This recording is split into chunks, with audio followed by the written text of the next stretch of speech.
Ini salah satu pendapatnya Maulana Rumi. Ini menarik kalimat ini. Biarlah sang pecinta menjadi tercela, menjadi gila, menjadi linglung. Orang yang sadar akan khawatir tentang hal-hal buruk. Biarlah sang pecinta saja. Ini sebenarnya ingin bilang, orang itu kalau memang benar mencintai, dia tidak akan peduli dianggap tercela, dianggap gila, dianggap linglung. Ya konteksnya Maulana Rumi ini cinta ilahiyah, ya cinta kepada Allah. Meskipun sebenarnya cinta pada pasangan kadang-kadang juga ada yang selevel ini. Orang normal yang sadar biasanya tidak seneng dengan disebut gila, disebut orang bingung, disebut kamu itu mbok yang waras. Kita kan orang normal itu tidak senang begitu. Tapi orang yang mencintai tidak peduli. Disebut tidak waras tidak masalah. Disebut gila juga tidak masalah. Disebut ngayal juga tidak masalah, tidak apa-apa.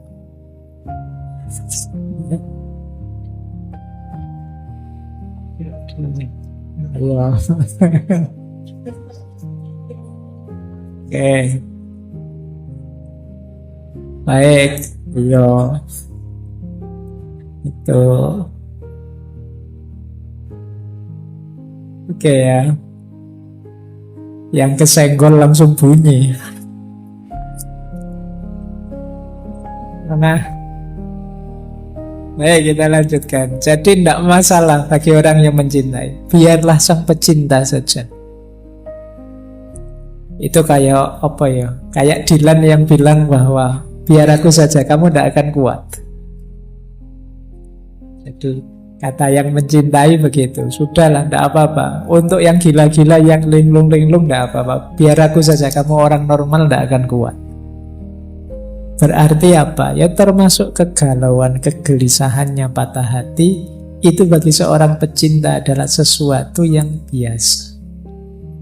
Tidak akan terlalu merisaukannya. Karena dia tidak kehilangan dan tidak kekurangan apapun dari cintanya. Jadi biarlah sang pecinta saja. Biarlah yang mencintai saja. Baik. Masih ada lagi.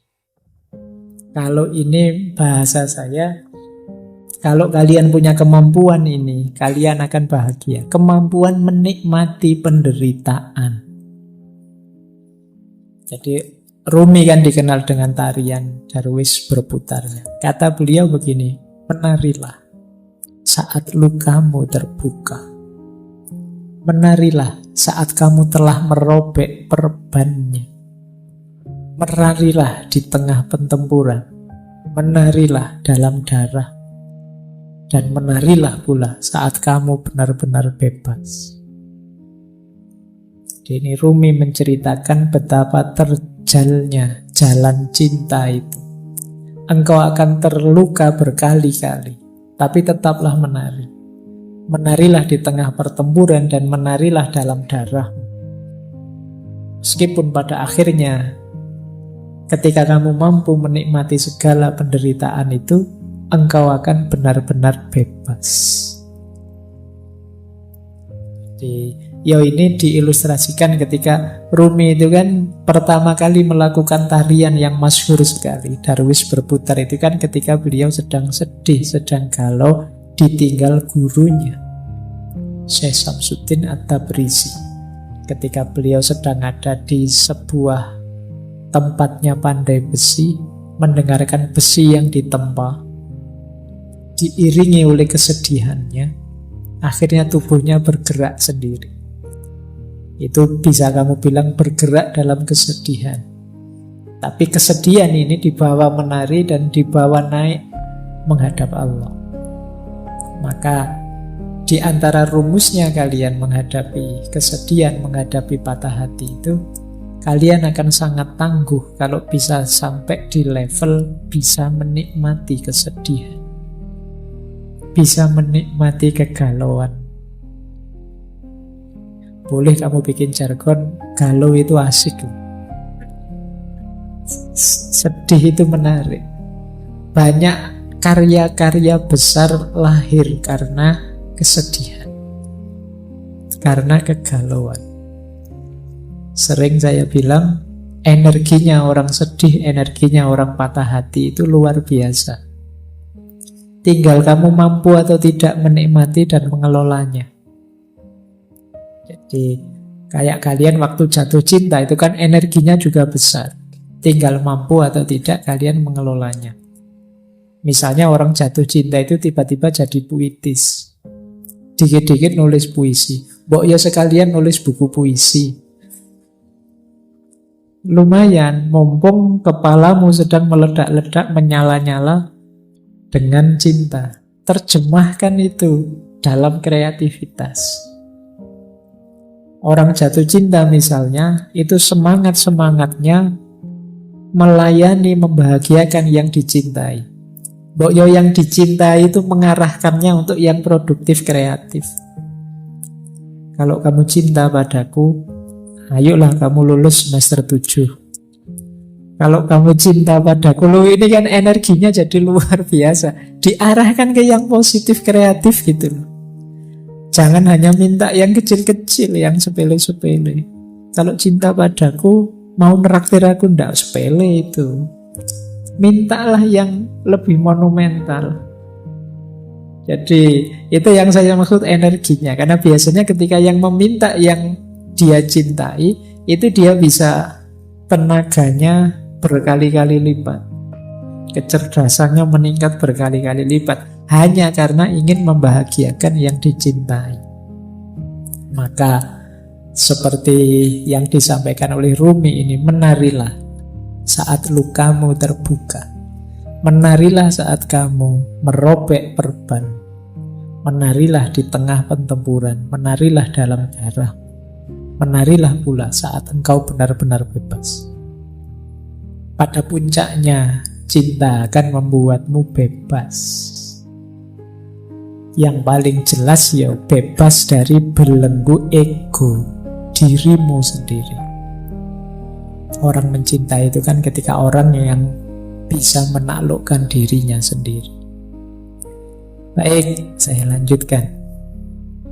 Nah, Maulana Rumi juga pesan pada kita, rasa sakit yang kamu rasakan ini adalah membawa pesan. Dengarkan mereka. Ini latihanlah mendengarkan lukamu sendiri. Latihanlah memahami pesan yang dibawa oleh kesedihan dan dukamu. Maka jangan terlalu hanyut emosional oleh pengalaman pahit yang kamu miliki, tapi coba dengarkan ada pesan apa, ada hikmah apa yang bisa kamu raih. Yo karena yang pesan ini Maulana Rumi, yo berarti perhatikan dia memberitahumu apa dalam rangka meningkatkan kedekatanmu kepada Allah, dalam rangka menghidupkan cintamu kepada Allah. Peristiwa pahit apapun coba kamu dengarkan. Dia membawamu pesan apa, membawakanmu pesan apa yang itu membuatmu tambah dekat pada Allah. Jadi pesan yang arahnya ke sana. Dengarkan. Karena ketika Allah menetapkan sesuatu, pasti tidak ada yang sia-sia. Termasuk menetapkan patah hatimu. Pasti Allah tidak sedang iseng, tidak sedang saya coba anak ini kalau tak bikin patah hati kayak gimana. Pasti tidak sekedar itu. Pasti Allah ingin sesuatu yang lebih besar dan lebih penting dari itu. Maka penting kita mampu membaca luka, mendengarkan patah hati. Ayat itu kan tidak hanya ayat tertulis, tapi juga ayat-ayat kauniyah. Patah hatimu dan lukamu itu ayat-ayat Allah juga. Coba dengarkan pesannya dari situ. Jangan-jangan mengingatkanmu atau mengujimu atau mendorongmu untuk tambah dekat padanya. Dan seterusnya. Baik, kita sudah ketemu Maulana Rumi dan ada Kalimat yang menarik dari beliau, di mana ada kehancuran, di situ ada harapan akan harta karun. Harta karun itu kan biasanya terkubur di balik puing-puing. Kalau tersimpan di lemari kan tidak disebut harta karun. Harta karun ini biasanya tersembunyi. Dan ini ada di balik kehancuran. Maka temukan mutiara-mutiara, temukan harta-harta di balik kesedihanmu, di balik kehancuranmu. Pasti banyak kalau kamu jeli mencarinya. Jadi ini lanjutan dari quotes yang tadi ya. Dengarkanlah dan cermatilah, insya Allah kamu akan ketemu harta karun yang di situ kamu akan bangkit kembali, lahir kembali, jadi sosok yang lebih kuat, lebih hebat dari sebelumnya. Jadi ini pesan dari beliau.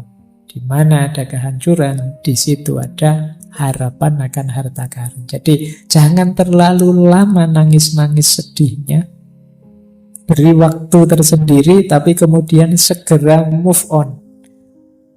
Bacalah kesedihanmu, dengarkan pesannya, carilah mutiara-mutiara di baliknya, terus lahirlah kembali jadi sosok yang baru yang lebih tangguh. Ini yang diinginkan oleh Maulana Jalaluddin Rumi. Baik.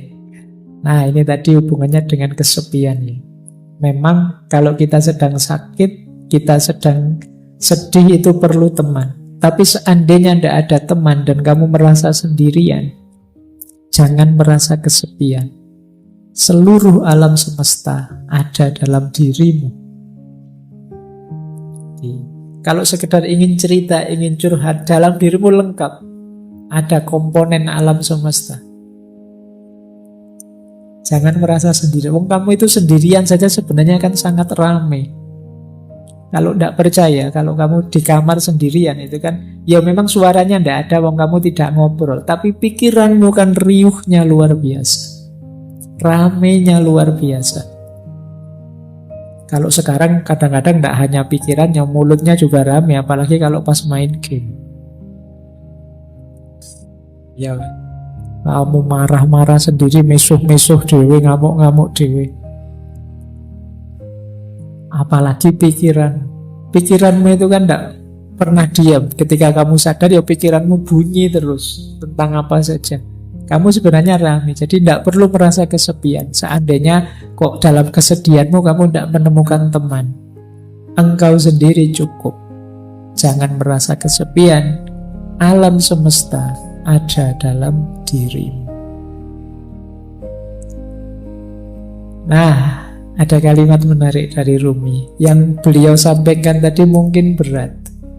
Engkau yang sedang sedih mungkin sulit, tapi I know you are tired, but come, this is the way.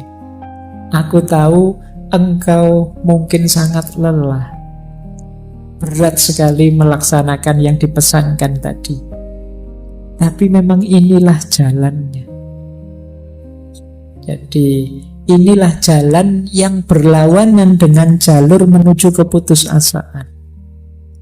Jadi aku tahu engkau lelah, tapi inilah jalannya.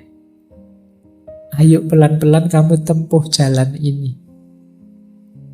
Jangan mengambil jalan yang sebaliknya, yaitu jalan keputusasaan.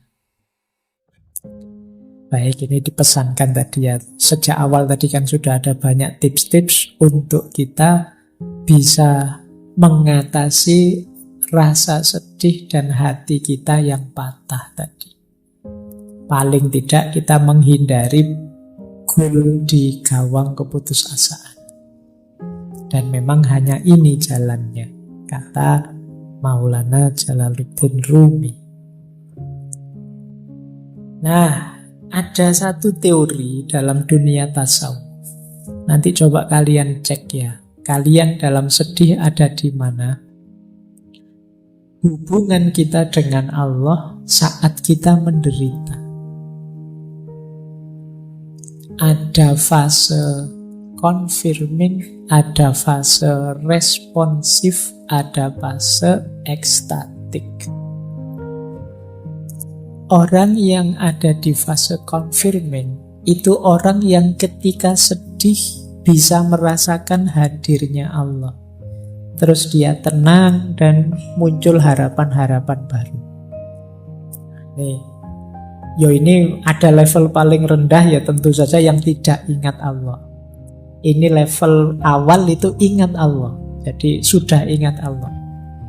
Ingat Allah saja itu akan menenangkanmu, memunculkan optimisme baru. Sebutuh apapun jalanku, aku masih punya Allah ternyata. Harapanmu muncul. Ada fase lebih dalam lagi. Tidak sekedar sadar hadirnya Allah, tapi sadar dekatnya Allah dan baiknya Allah. Ini lebih besar lagi kegembiraan dan optimisme. Allah kan selalu mengabulkan doa-doa kita, permohonan kita, permintaan kita. Allah selalu sayang dengan kita. Allah itu tidak pernah tidak baik kepada kita. Kita saja yang keluar jalur, sehingga kebaikan Allah tidak sampai. Kita saja yang ambil jalan rute yang berbeda dengan yang diinginkan oleh Allah. Ini fase kedua, namanya fase responsif. Ada fase ketiga lebih dalam lagi.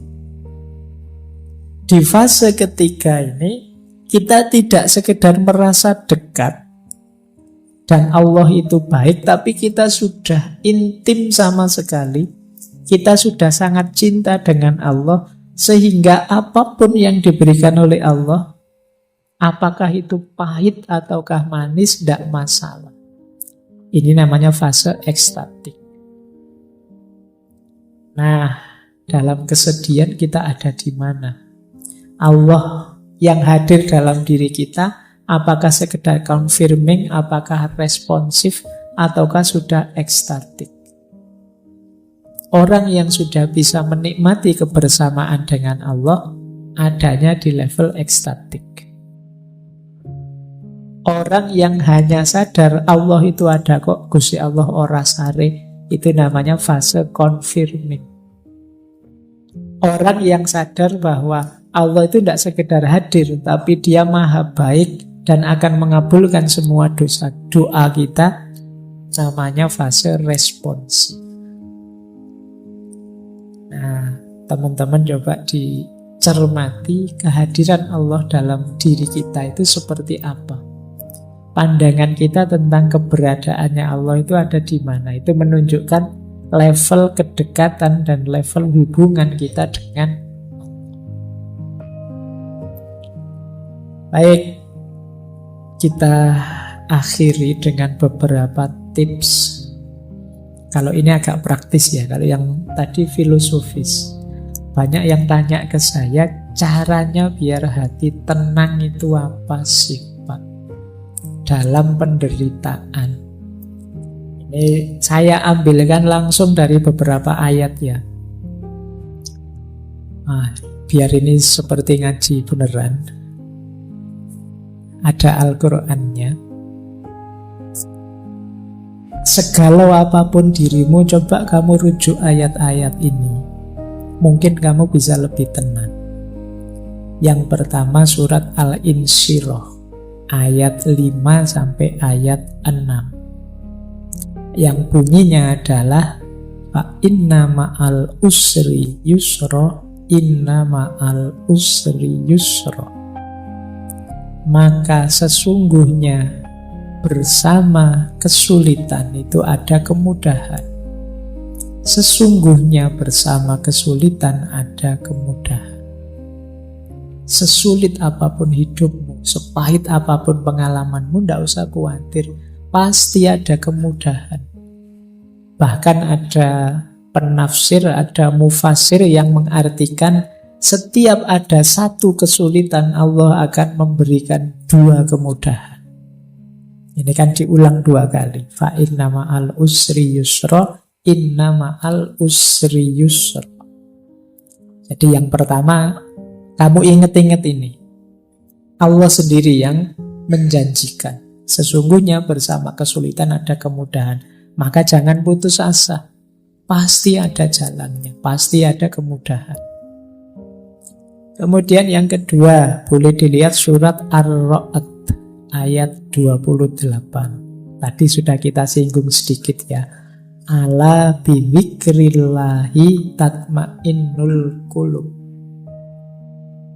Sesungguhnya dengan mengingat Allah, bukankah dengan mengingat Allah itu hati menjadi tenang. Tadi sudah kita jelaskan level kedekatannya. Jadi kalau ingin tenang, hadirkan Allah. Ingat Allah itu menenangkan.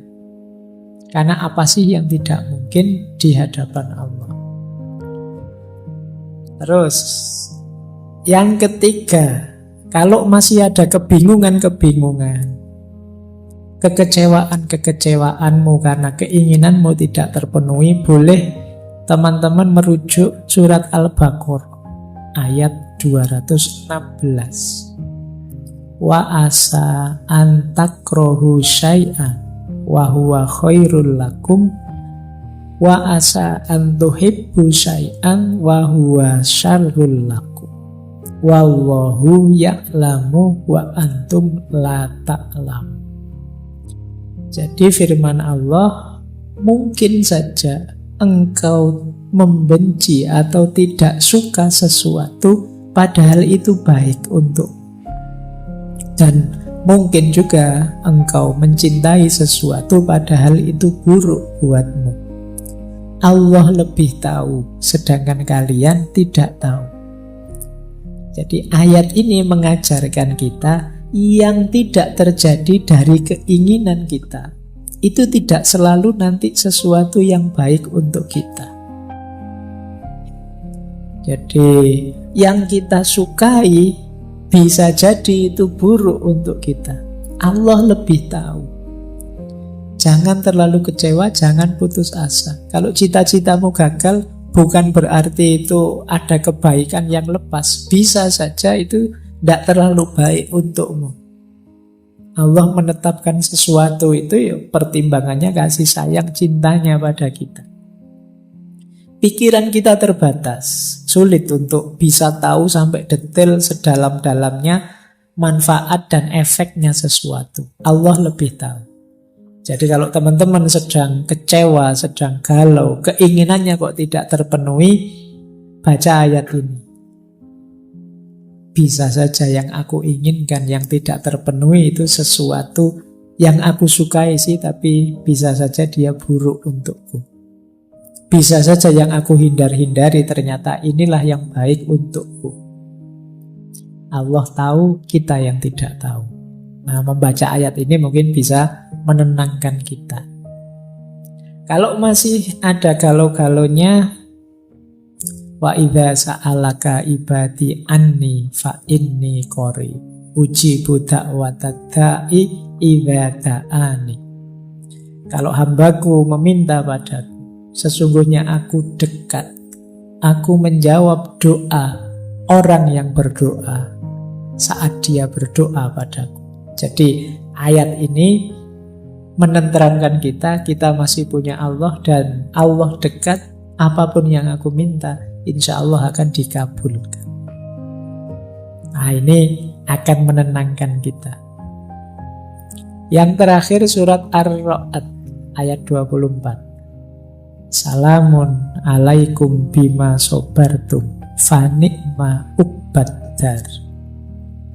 Ini finalnya. Kalau memang yang atas-atas tadi masih sulit, sadarilah tetap salamun alaikum bima sobartum. Selamat atas kamu karena kesabaran. Fanikma ubbad-dar itu betapa nikmatnya rumah tempat kita kembali nanti ke hadapan Allah.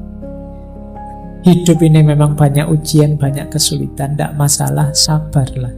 Ada kenikmatan puncak nantinya bersama Allah. Itu fanikma ubbad-dar. Ini dari Al-Quran.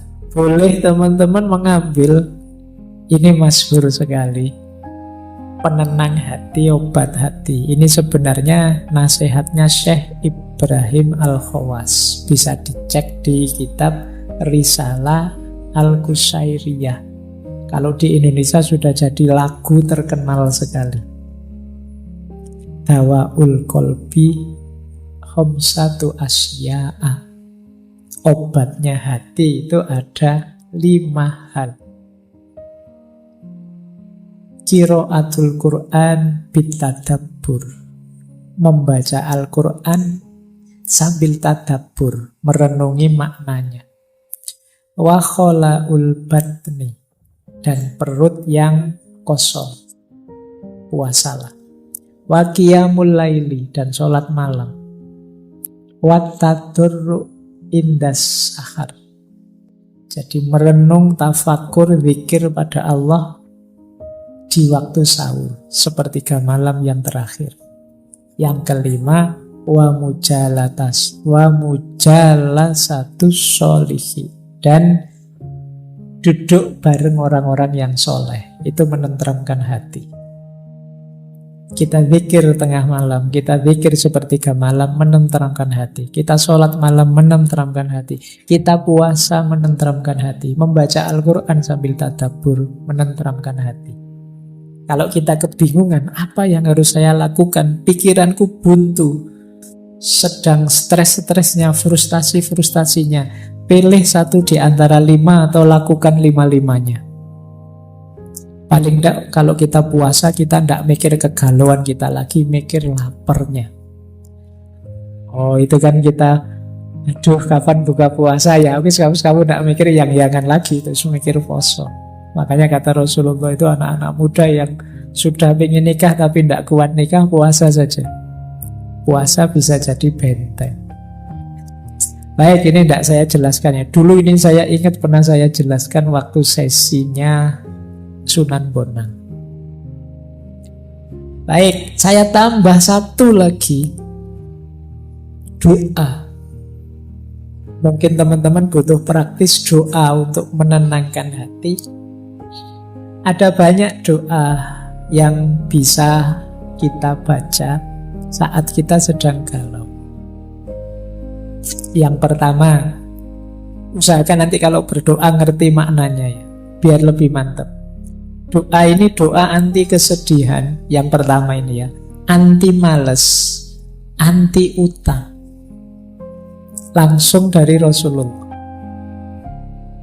Allahumma inni a'udzubika minal hammi wal khazani wa a'udzubika minal adsi wal kasali wa a'udzubika minal jubni wal bukhli wa a'udzubika min ghalabatid daini wa qahrir rijal. Ya Allah, aku berlindung padamu dari kegalauan dan kesedihan. Aku berlindung padamu dari rasa lemah dan rasa malas. Aku berlindung padamu dari sifat pengecut dan sifat bakhil. Dan aku berlindung padamu dari dikalahkan oleh hutang dan ditindas oleh orang.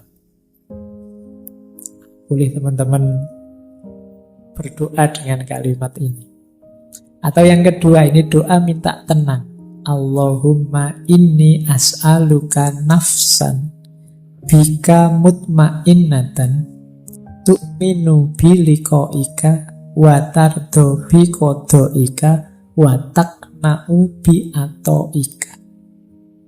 Ya Allah, sesungguhnya aku meminta padamu jiwa yang tenang bersamamu, yang percaya pada pertemuan denganmu, yang ridho pada keputusan-keputusanmu, dan rela merasa cukup dengan apapun pemberian. Ini kalau doa ini dikabulkan, insya Allah hidup kita tenang. Yang ketiga ini juga menarik. Kalau patah hati ditinggal pacar, Allahumma ajirni fi musibati wakhluf li khairon minha. Ya Allah, selamatkanlah aku dalam musibahku dan gantilah untukku yang lebih baik darinya. ya sapa ngerti setelah berdoa ini terus diganti yang lebih hebat dari sebelumnya. Doa yang keempat ini juga menarik. Khawatirnya ketika kita sedang sedih melakukan hal-hal yang tidak seharusnya. Perbanyak membaca ya muqallibal qulub sabbit qalbi ala dinik. Kalau masih terasa sangat berat penderitaanmu, patah hatimu, Rasulullah itu sering menggunakan doa ini. Ya Hayyu ya Qayyum birahmatika astaghits. Wahai Zat yang maha hidup, yang maha tegak, dengan rahmatmu aku minta pertolongan. Atau masih sangat berat, kok gelap rasanya di kiri kanan, tidak tahu mau apa, mau kemana, boleh pakai doanya Nabi Yunus.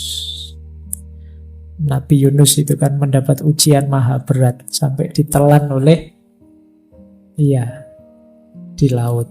Nah, ini doa yang beliau baca. Jadi kalau teman-teman hidupnya stuck sama sekali, gelap sama sekali, tidak tahu mau kemana, boleh mengamalkan doa ini. La ilaha illa anta subhanaka inni kuntu minadz dzalimin.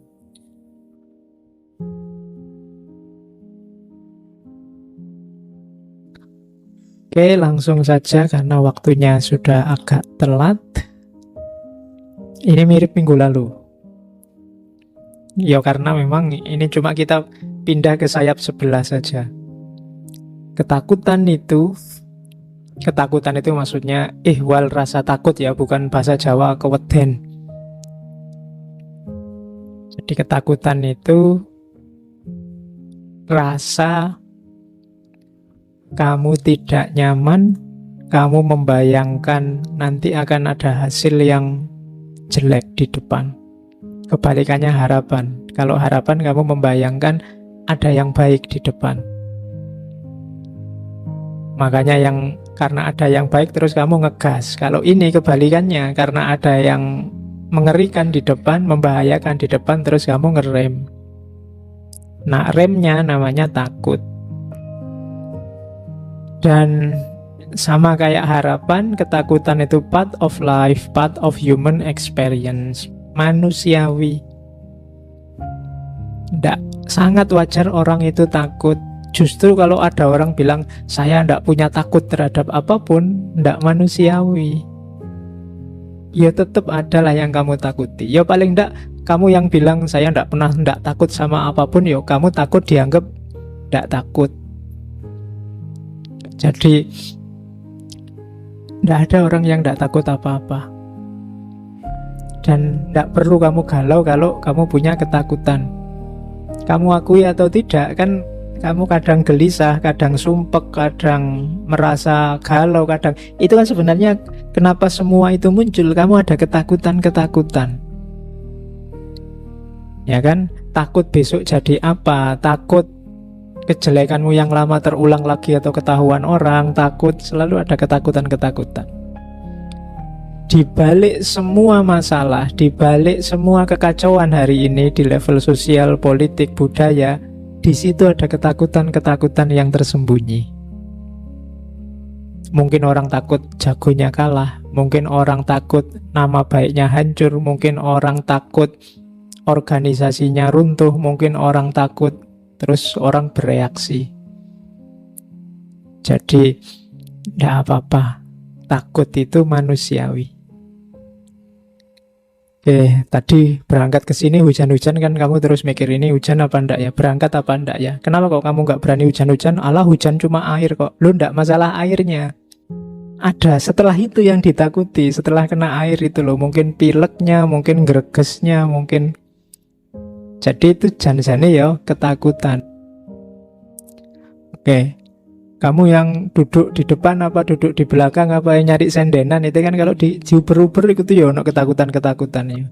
Kenapa kok di depan? Biar kedengaran, biar deket sama saya, biar kelihatan. Karena kamu takut kalau nggak dengar nggak kelihatan. Kenapa kok nyari sendenan? Kamu takut ngantuk terus ra ono sendenane. Kenapa kok? Jadi di balik itu pasti ada rumus-rumus ketakutan. Dan di balik ketakutan itu ada harapan. Kenapa kamu duduk depan? Biar bisa lihat. Karena kamu takut tidak bisa melihat. Itu selalu ada ini, rumus ini. Makanya saya bilang ini kayak dua sayap dari seekor burung. Dan dua-duanya manusiawi. Terus takut itu connected to threat, ancaman. Biasanya ada yang menggelisahkanmu, ada sesuatu yang mengancam di depan. Kamu tadi tidak berangkat karena khawatir pilek, khawatir flu, itu kan ancaman. Makanya yang bawa motor kan kemungkinan besar di joknya ada jas hujannya. Alasannya apa? Takut mesti. Jadi kalau ada yang bilang kok saya tidak takut apa-apa kok bawa motor membawa jas hujan, nah sebenarnya yo itu yang dia takuti, kehujanan. Jadi connected to threat, ada yang mengancam. Dan future thing, di masa depan. Terus survival. Kenapa sih orang takut itu? Jangan salah, takut itu bermanfaat. Dalam rangka apa? Biar kamu selamat. Makanya ada istilah defense mechanism. Nanti yang punya teori ini Freud. Mekanisme mempertahankan diri. Jadi takut itu instinktif. Orang nyari selamat. Asal dia waras, pasti yang dikejar selamat, bukan tidak selamat. Demi selamat ini orang rela untuk takut.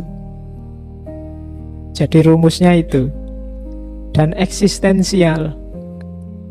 Di antara caramu berekspresi jadi manusia, eksis jadi manusia, itu antara lain lewat takut. Oke. Selama ini kan banyak yang bilang, alah takut itu ndak laki-laki, takut itu ndak jantan misalnya. Lah ndak. Takut ndak ada hubungannya sama jantan, ndak jantan. Ini manusiawi, eksistensial. Cuma harus dikontrol. Sama kayak harapan tadi. Kalau hidupmu takut terus, yo kamu ndak ngapa-ngapain, nanti ngerem terus kamu. Di kamar terus. Kenapa kok ndak keluar? Takut kena virus, Pak. Nanti flu. Kenapa kok ndak jalan-jalan? Takut, Pak, nanti kecelakaan. Kenapa kok ndak? Yo, ndak ngapa-ngapain. Akhirnya kamu serba takut terus. Maka harus ngerti formulasinya bahwa ini manusiawi ya, tapi kamu harus ngerti patokan-patokan rumus-rumusnya. Ini yang malam ini mau kita lihat. Terus takut itu biasanya karena pikiran atau pengalaman. Kamu ngitung-ngitung sendiri atau pengalaman. Kenapa kok tidak jalan-jalan? Takut kecelakaan, Pak. Emangnya pernah? Tidak pernah. Tapi dari lihat pengalaman orang lain, terus menurut pertimbangan saya tidak jalan-jalan. Nah, itu kan karena pengalaman atau pikiran. Terus selanjutnya, objeknya rasa takut itu incomplete knowledge sama imagination. Itu biasanya apa sih yang kadang-kadang menyebabkan rasa takut itu? Pengetahuannya kurang lengkap. Kadang-kadang tentang sesuatu kamu ngertinya setengah. Kayak tadi loh, kalau kamu jalan-jalan keluar kamu nanti akan kecelakaan loh. Itu kan iya, kemungkinan itu ada, tapi kemungkinan yang lain kan juga ada. Kamu bisa seneng-seneng, kamu bisa ngatur agar yo jalan-jalan tapi selamat. Perkara ndak selamat itu kan urusan yang berbeda. Nah, ini incomplete knowledge, pengetahuannya kurang lengkap. Misalnya tiba-tiba kok dari belakang kayak ada yang niup-niup ya kan, terus waduh merinding, Pak. Itu kan kamu, kenapa kok kamu menafsirkan begitu? Ngertimu itu selama ini tafsirnya. Pengetahuanmu kurang lengkap. Pengetahuanmu setengah-setengah. Nggak tahu sekalian malah nggak apa-apa. Karena setengah sehingga kamu salah tafsir terus jadi takut. Anak kecil itu yang nggak ngerti apa-apa kadang berani kan. Misalnya ada takut lo ini nanti jatuh, takut lo ini nanti. Anak kecil ya pikirannya belum nyampe ya berani aja ngalah-ngalahi yang dewasa. Yang dewasa pikirannya setengah. Ya kan? Jadi itu yang bikin takut. Kalau tiba-tiba saya di sini bisa terbang, itu kalau ada anak balita misalnya umur-umur 2 tahun, itu kan dia tidak kaget dan tidak takut, malah heran, wah enak ya bisa terbang kan gitu. Yang ketakutan kan kalian, kok bisa ya terbang? Kenapa? Ilmumu masih belum nyampe. Lihat orang bisa terbang. Jadi incomplete knowledge. Misalnya kamu nginep malam-malam di rumah sepi, tidak ada siapa-siapa. Dan menurutmu ya rumah aman-aman saja. Itu kan kamu nginepnya santai. Tapi begitu ada yang bilang, di rumah itu dulu ada orang matinya loh. Begitu kamu ngerti kan terus jadi takut. Imajinasimu main sekarang. Itu kan incomplete knowledge sama imagination. Karena ngerti maka sekarang kamu takut. Kemarin tidak ngerti apa-apa, aman. Kenapa kamu nggak lulus-lulus kuliah kok takut? Karena ngertimu masa depanmu tergantung perkuliahan, ijazah, dan gelarmu. Diluaskan lagi wawasanmu, mungkin kamu tidak setakut itu. Apa iya masa depanmu hanya tergantung ijazah dan gelar? Jadi objeknya ketakutan itu incomplete knowledge, pengetahuan yang setengah-setengah atau imajinasi. Terus orang takut itu biasanya flight or fight. Yang dia lakukan dua, lari atau tarung. Biasanya yang lari itu yang terus, masa gitu aja lari. Yang dihormati yang berani fight. Tapi yuk lihat situasinya dulu. Tidak selalu yang lari itu jelek. Itu loh, kalau kamu lagi jalan-jalan di rel kereta, ono kereta ya kan harus takut itu. Dan wajib lari, tidak usah dimarahi, wah pengecut kamu gitu aja lari. Lah ya musuh sepur Jadi ya yang rasional, flight or fight. Ya tidak semuanya harus dilawan. Kalau memang tidak tanding ya fight itu namanya konyol. Harus ngerti kapan lari, kapan tarung. Gitu loh. Jadi responnya dua. Kalau tidak lari ya dilawan ketakutan itu. Terus ya namanya orang takut, dia pasti believe whatever happen will be bad. Percaya bahwa kalau ini saya tabrak hasilnya jelek. Itu makanya kamu takut. Kemudian berubah. Ya karena semakin dewasa kan objek-objek ketakutannya berubah. Dulu kamu takut apa, sekarang takut apa. Dan yang terakhir takut itu gift. Sama kayak harapan kemarin.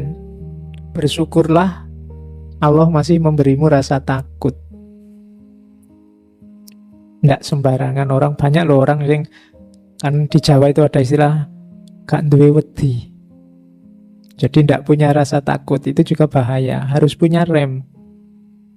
Lari terus yo kamu kehabisan tenaga nanti. Atau tabrakan. Bersyukurlah kamu masih oleh Allah dikasih rem, masih punya rasa takut. Oke, itu gambarannya. Seperti itulah yang dimaksud dengan takut.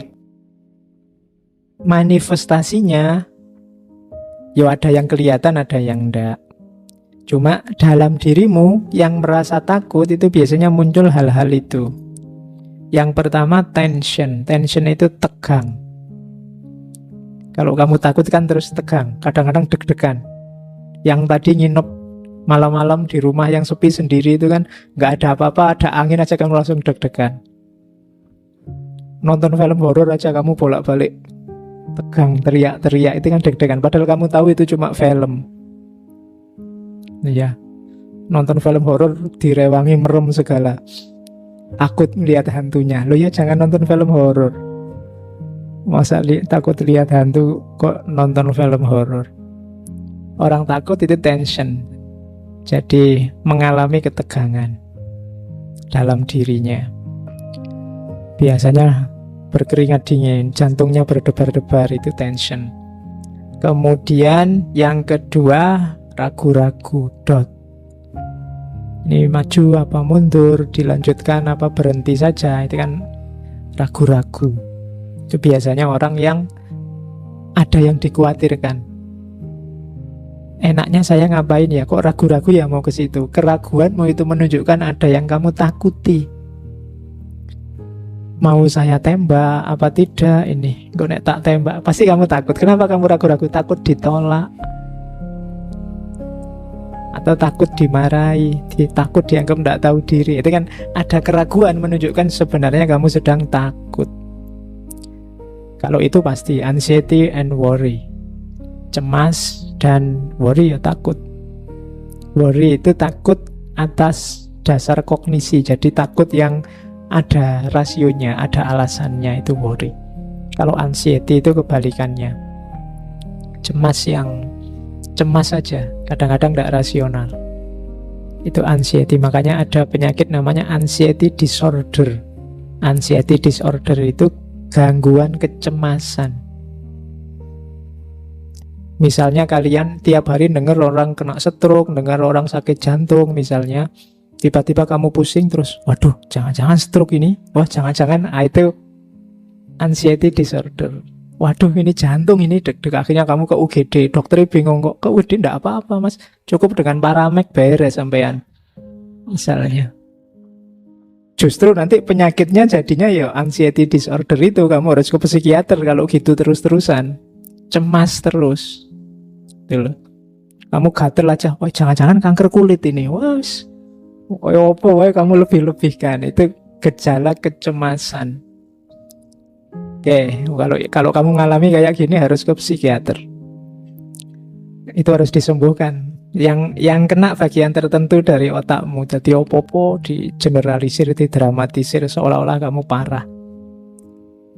Terus suspicion. Suspicion itu curiga terus. Jadi kalau ada orang kok nuduh terus, curiga terus, jangan-jangan itu biasanya ada yang dia takuti. Just tinggal kamu cermati aja yang ditakuti apa. Orang yang suudzon terus, itu biasanya ada yang dia takuti dari yang disuudzoni. Kamu pakai bajuku ya, kamu pakai sabunku ya, kamu pakai sikatku ya, itu kan curiga. Itu pasti ada yang dia khawatiri. Mungkin kalau khawatir kalau sabunnya dipakai, tak buang aja daripada sisamu misalnya. Itu kan ada yang ditakuti. Jadi suspicion. Termasuk yang kedua agitation. Agitation itu menghasut, mengacaukan. Orang yang takut itu kan sok-sok bikin kacau. Yang lain tenang-tenang, dia jangan ke situ, jangan ke situ. Hati-hati, di sana ada penghuninya. Hati-hati. Nah, itu agitasi namanya. Contoh paling gampang itu. Oke, terus paranoid. Ya kalian menyebutnya parno. Paranoid itu takut yang tidak ada alasannya, tidak berdasar. Terus-terusan. Itu paranoid. Jadi mentang-mentang tetangganya misalnya sakit diabetes, ya minum teh manis aja, saya nggak manis-manis lagi sekarang, parno. Nanti makan apa dikit ada manisnya, waduh ini diabetes ini mesti. Nah, itu namanya parno. Jadi manifestasi ketakutan. Terus malu. Biasanya embarrassment itu malu atas sesuatu yang sudah terjadi. Itu biasanya nanti melahirkan ketakutan. Saya ndak gitu-gitu lagi, saya ndak ke situ-situ lagi. Itu embarrassment. Misalnya kamu nyanyi kok terus temenmu tutup telinga semua, wah itu kan terus kamu malunya luar biasa. Habis itu kamu mesti takut kalau mau nyanyi. Jadi di antara manifestasinya itu embarrassment, malu. Orang yang sudah jatuh malu itu biasanya terus ketakutan. Jadi aku ndak nyanyi-nyanyi lagi lah, aku ndak presentasi-presentasi lagi lah, aku presentasi kok teman-teman cekikian terus, berarti presentasiku menggelikan mesti kan gitu. Terus kamu, aku ndak presentasi lagi, diketawain dok misalnya. Itu embarrassment. Dan pengalaman ini akan membuat besok-besok kamu ketakutan. Kalau waktunya presentasi terus pamit, mohon maaf pak saya sakit, ndak bisa masuk kuliah pas waktunya presentasi. Nah, itu biasanya ada pengalaman di depan yang membuatmu takut. Jadi manifestasi ketakutan itu ini antara lain, ya setiap orang beda-beda. Ada orang yang kalau takut itu ndak tension tapi malah cengenges-cengenges. Tapi ndak mau ngapa-ngapain. Ayo maju, ndak bisa ya pak. Nah itu, ya jan-jane ya rawani. Jadi sudah ditembak aja, sudah kayak gitu, gitu kan ya wes. Oke, itu jane tegang cuma yo ekspresinya meringis. Jadi itu juga manifestasi ketakutan. Oke, ndak apa-apa ya, kayak tadi manusiawi asal pas porsi dan proporsinya, ndak berlebihan. Kalau ini objeknya, basic human fears. Yang ditakuti orang itu secara umum ini. Yang pertama, takut gagal. Tidak ada orang yang bilang, saya ingin gagal saja, Pak. Tidak ada. Semua orang ingin sukses. Nah, yang kedua, takut ditolak. Takut tidak ditolak. Ya, tidak cuma urusan nembak pasangan ya. Banyak macam-macam ditolak itu. Ditolak itu tidak diterima. Yang kamu persembahkan tidak menyenangkan orang sehingga mereka tidak terima. Itu juga ditakuti orang. Kenapa tadi kamu nggak mau nyanyi lagi? Kamu takut ditolak lagi. Wong tadi saya nyanyi semuanya nutup telinga, semuanya pura-pura nggak dengar. Nah itu ditakuti juga pasti. Fear of rejection. Yang ketiga, fear of the unknown. Takut pada yang tidak diketahui. Ini juga sering terjadi. Sesuatu yang misterius kan menakutkan bagimu. Yang tidak pernah naik motor, dia tidak tahu enaknya naik motor, tidak ngerti tekniknya naik motor itu menakutkan. The unknown, yang dia tidak tahu itu menakutkan. Oke, tidak enak ya rasanya jadi takmir, itu kan menakutkan. Kenapa kamu tidak tahu? Jangan-jangan bukan nggak enak, tapi nggak enak sekali misalnya. Harus capek-capek nyiapin kopi, nyiapin. Kamu takut kenapa? Karena the unknown. Kamu tidak tahu aslinya. Tidak enak ya jadi artis, apa-apa diberitakan. Nah, itu kan kamu tidak tahu, wong artisnya menikmati kok. Gitu loh. Terus, loh iya kan, dia apa saja dapat sekarang, tidak perlu capek-capek viral. Loh sekarang artis kan nyari viral. Jadi, yo viralnya dapat, uangnya dapat, enaknya dapat. Nah, kamu, oke, yang capek kan kamu. Kamu sekarang capek-capek bikin meme, capek-capek bikin poster, capek-capek tentang itu. Nah, oke, yang tidak tahu bilang, wah itu enak saja kan gitu. Fear of the unknown, itu kan dunia gaib bagimu. Bagi kamu kan gak masuk akal. Alah gitu aja kok mahal amat. Loh kamu tidak tahu. World of the unknown, wilayah-wilayah gaib itu. Kadang-kadang perilaku orang di dunia yang berbeda denganmu kan tidak masuk akalmu, dan kamu takut ke sana. Kamu nggak bayangkan sumpek ya jadi presiden itu, karena kamu tidak tahu, maka harus kamu takut. Nggak enak ya jadi ulama itu, loh kamu tidak tahu, jadi ya ulama nanti tahu. Fear of the unknown. Orang itu biasanya takut pada sesuatu yang belum dia pahami. Kalau yang ini nggak perlu saya jelaskan.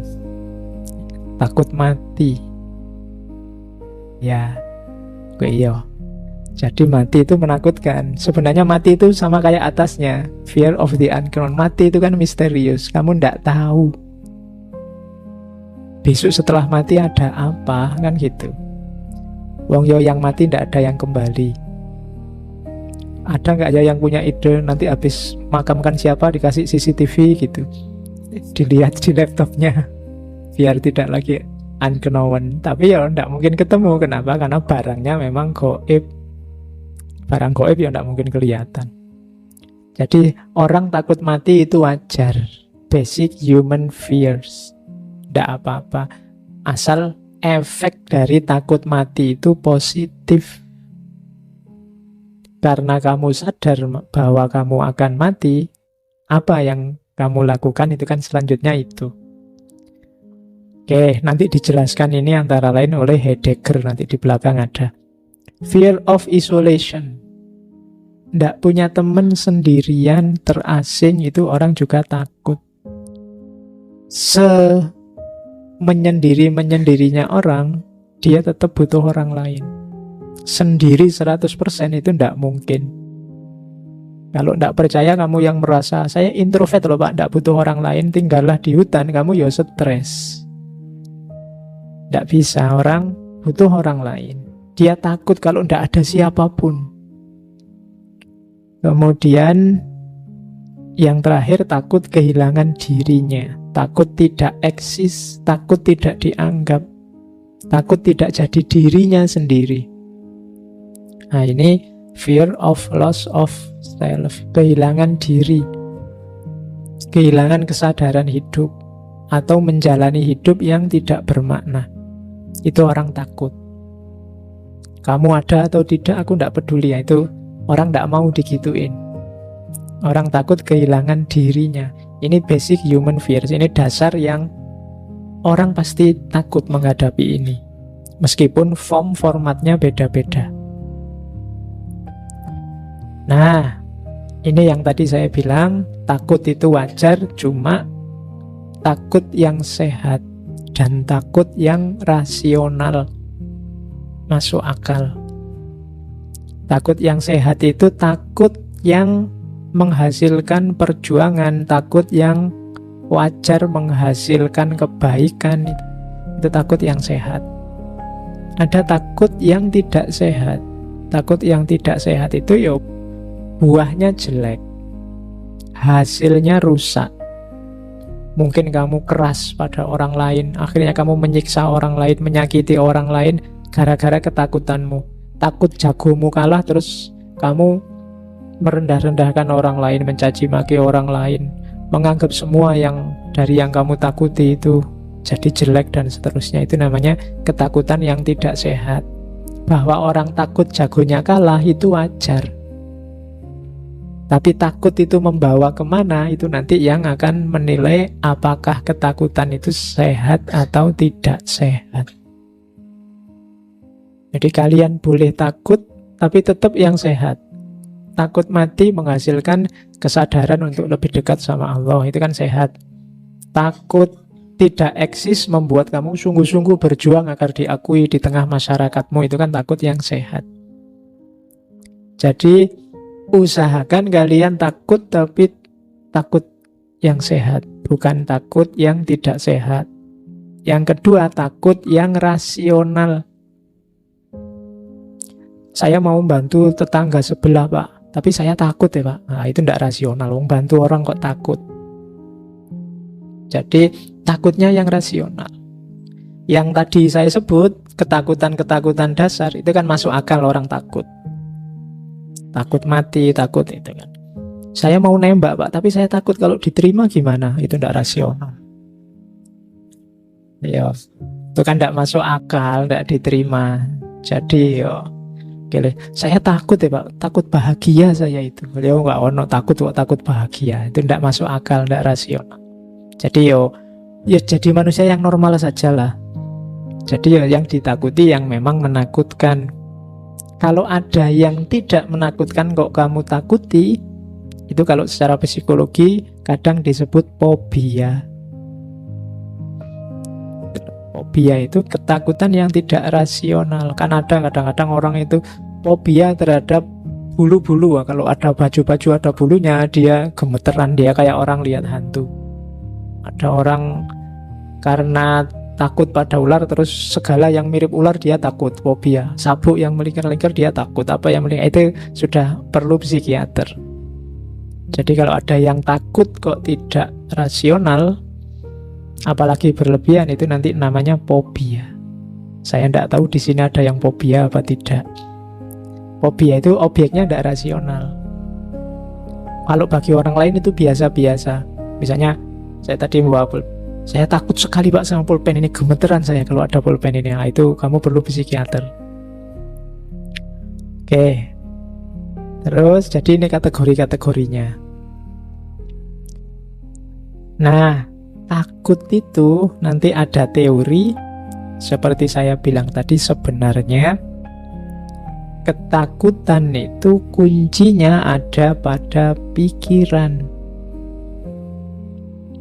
Akarnya rasa takut itu ada dalam pikiran kita.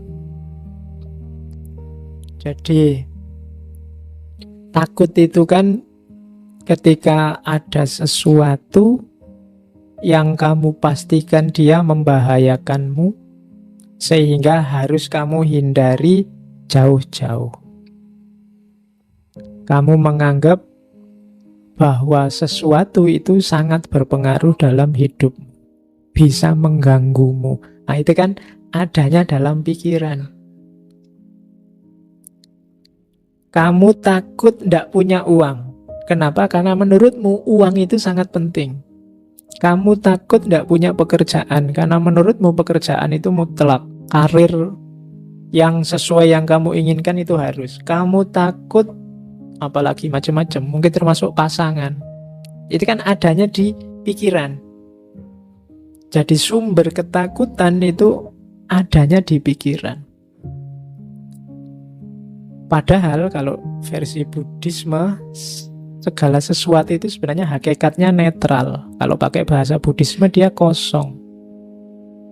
Penting tidaknya, maknanya baik atau buruk, itu pikiran kita yang mengolah.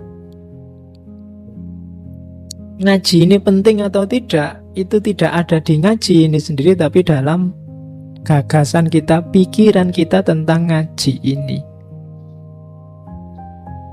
Jadi kamu ganteng apa tidak, itu kan mungkin tidak terletak di wajahmu, tapi terletak di pikiranmu. Mungkin konsepnya orang tentang ganteng dan tidak itu seperti apa. Jadi kalau ada orang bilang, kok kamu nggak terlalu cakep, jelek gitu, loh, konsepnya aja diganti. Iya kan?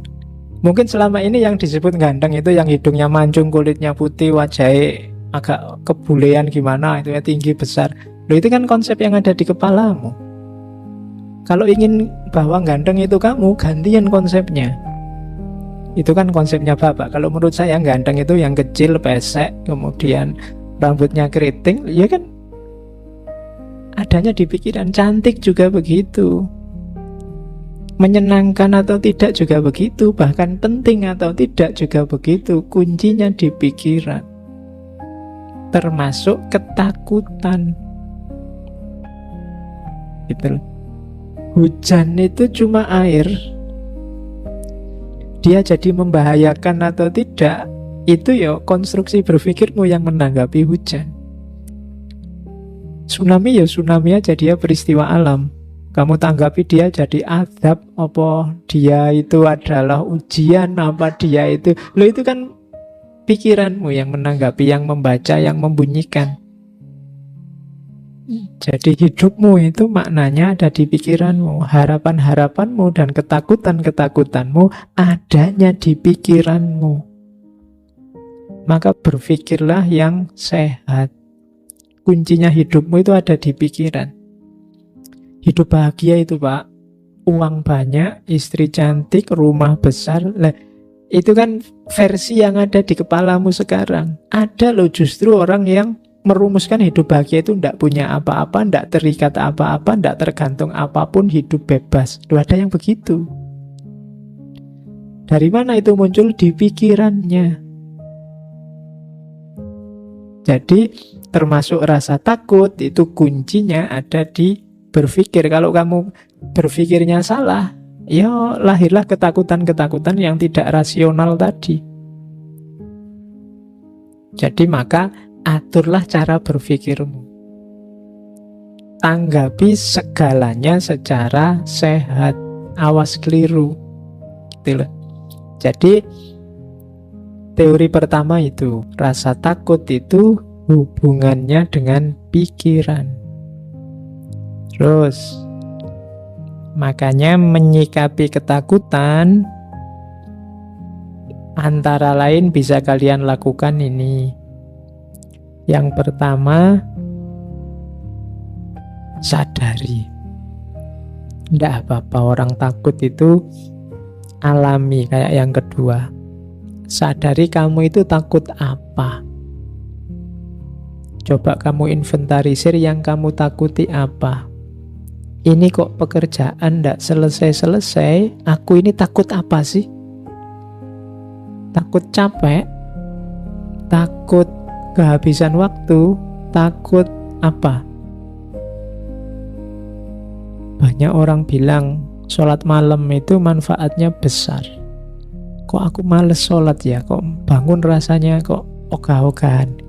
Kira-kira aku takut apa? Seandainya bangun jam 3 subuh misalnya, takut paginya ngantuk, takut kesehatan terganggu, takut. Coba dicek. Sebenarnya teman-teman bisa lulus cepat. Aku juga harusnya bisa lulus cepat. Kok aku males-malesan ndak lulus-lulus? Yang tak takuti itu apa? Yang tidak aku inginkan itu apa? Itu kan yang kamu takuti. Nah, sadari. Kuncinya kamu menang yang pertama, kamu tahu yang kamu takuti apa. Kemudian paling tidak pasti yang ada yang kamu takuti yaitu rasa tidak enak.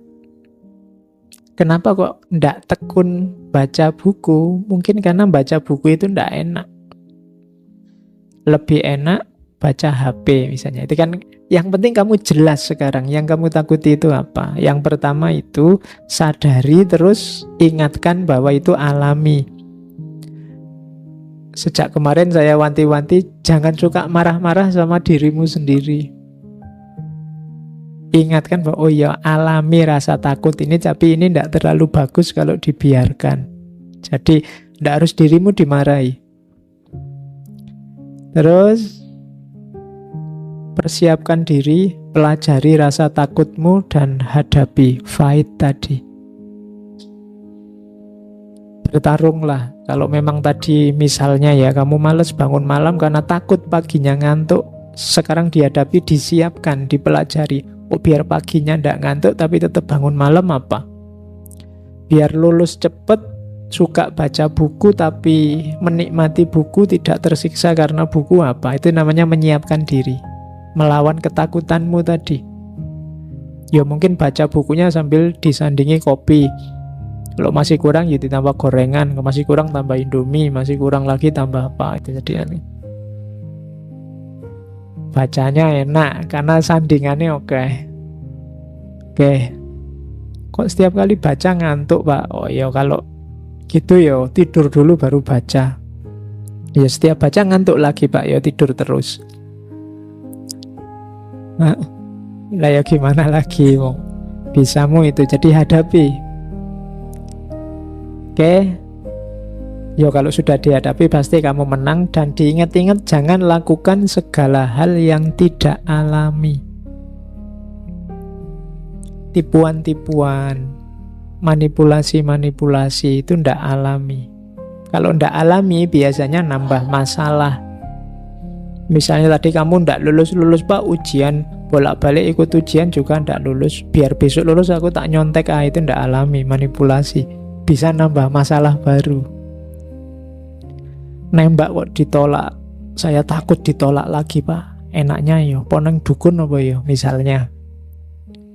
Itu hati-hati, bisa nambah masalah lagi yang tidak seharusnya. Kok tidak dapat uang, Pak, enaknya gimana biar dapat uang? Ya lakukan secara alami saja. Segala yang tidak alami biasanya nambah masalah. Kan banyak itu kan yang tertipu, investasi sekian, nanti dalam waktu sekian kaya raya. Itu yang tidak alami-alami itu biasanya panennya masalah. Jangan lakukan yang tidak alami.